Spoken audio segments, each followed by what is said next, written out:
আমার প্রিয় উচ্চ মাধ্যমিক ছাত্রছাত্রীরা, তোমাদের তো পরীক্ষা এসে গেল। পরীক্ষা প্রস্তুতিও তোমাদের চূড়ান্ত পর্বে। আমি তোমাদের এর আগে ইতিহাস, রাষ্ট্রবিজ্ঞান, দর্শন এবং জিওগ্রাফি সাজেশন দিয়েছি। আজকে তোমাদের এডুকেশনের লাস্ট মিনিট সাজেশন দিলাম। তোমরা যদি আমার স্টার্ট দেওয়া প্রশ্নগুলো করে যাও, আশা রাখি সমস্ত প্রশ্নই এর থেকে কমন পাবে, এর বাইরে কোনো প্রশ্ন আসবে না। দেখো তোমরা প্রশ্নগুলো। প্রথমে যে 4 নম্বরে যেগুলো আসবে সেগুলো হচ্ছে: 1, মূক ও বধির শিক্ষার্থীদের শিক্ষাদানের যে কোনো 4টি পদ্ধতি আলোচনা করো, খুব ইম্পর্টেন্ট। 2, সর্বশিক্ষা অভিযানের যে কোনো 4টে মূল উদ্দেশ্য লেখো। সর্বশিক্ষা মিশন কি? সর্বশিক্ষা মিশন সফল করতে পশ্চিমবঙ্গ রাজ্য সরকারের গৃহীত 2টো উল্লেখযোগ্য পদক্ষেপ আলোচনা করো। 3, বয়স্ক শিক্ষা বলতে কী বোঝো? বয়স্ক শিক্ষা লক্ষ্যগুলো কী কী? বয়স্ক শিক্ষার পদ্ধতিগুলি লেখো। এই বাধাগুলি লেখো। এই বাধাগুলি দূরীকরণে কী কী উপায় আছে লেখো। 4, ডেলর্স কমিশনের 4টে স্তম্ভ কী কী? যে কোনো একটা স্তম্ভ সম্পর্কে আলোচনা করো। এই ধরনের প্রশ্ন সাধারণত দেয় না, পরীক্ষায় দেবে এরকম যে জ্ঞান অর্জনের জন্য শিক্ষা বা কর্মের জন্য শিক্ষা বা একত্রে বসবাসের জন্য শিক্ষাতে কীভাবে বিদ্যালয়ে শিক্ষা দ্বারা এই উদ্দেশ্যগুলি পূরণ হয় তা আলোচনা করা। হয়তো দিয়ে দিল যে জ্ঞান অর্জনের জন্য শিক্ষা বা কর্মের জন্য শিক্ষা।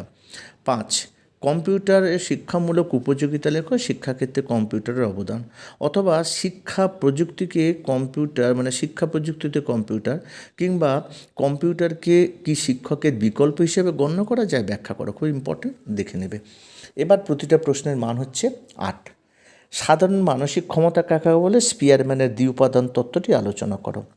এটা দেখবে, খুব ইম্পর্টেন্ট, আসার চান্স আছে। 2, ক্ষমতা কাকে বলে? থার্স্টনের বহু উপাদান তত্ত্বটি চিত্ত সহযোগে ব্যাখ্যা করো। 3, শিক্ষাক্ষেত্রে প্রাচীন অনুবর্তন ও সক্রিয় অনুবর্তনের গুরুত্ব এবং পার্থক্য লেখো। সক্রিয় অনুবর্তনের বৈশিষ্ট্য লেখো। অপানুবর্তন কাকে বলে? 4 নাম্বার, শিক্ষণের কৌশল হিসেবে স্কিনার বক্স কি? সংক্ষেপে স্কিনার বক্সের পরীক্ষাটি বর্ণনা করো। 5, আগ্রহ মনোযোগের সংজ্ঞা দাও। শিক্ষাক্ষেত্রে আগ্রহ মনোযোগের ভূমিকার মূল্যায়ন করো। এটা ইম্পর্টেন্ট আছে যে আগ্রহ কাকে বলে, মনোযোগ কাকে বলে, শিক্ষাক্ষেত্রে মনোযোগের ভূমিকা কি, এরকম। 6, পরিণমন কাকে বলে? পরিণমন শিক্ষাক্ষেত্রে পরিণমনের ভূমিকা আলোচনা করো। আর তোমরা অঙ্ক যেটা প্র্যাকটিস করবে, গড় এবং মধ্যমানের অঙ্কগুলো, এগুলো প্র্যাকটিস করে যাবে। 7, দেখো স্বাধীন ভারতের প্রথম শিক্ষা কমিশনের এই গ্রুপ থেকে যেগুলো দেবে তার থেকে দুটো দেখো। স্বাধীন ভারতের প্রথম শিক্ষা কমিশন কোনটি? এই কমিশনের সুপারিশ অনুসারে বা রাধাকৃষ্ণন কমিশন বা বিশ্ববিদ্যালয় শিক্ষা কমিশনের সুপারিশ অনুসারে উচ্চশিক্ষা লক্ষ্যগুলো বা সুপারিশগুলি আলোচনা করো।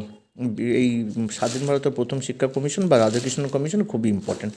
পরে 8, মুদালিয়ার কমিশনের মতে মাধ্যমিক শিক্ষার লক্ষ্য উদ্দেশ্যগুলো কী কী?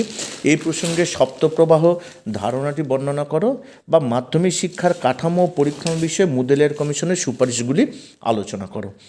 9 নম্বর হচ্ছে কোঠারি কমিশনের সুপারিশ অনুযায়ী মাধ্যমিক ও প্রাথমিক শিক্ষার লক্ষ্য কাঠামো সম্পর্কে আলোচনা করো, বা মাধ্যমিক শিক্ষা সংক্রান্ত এবং প্রাথমিক শিক্ষা সংক্রান্ত বিষয়ে কোঠারি কমিশনের সুপারিশগুলি আলোচনা করো।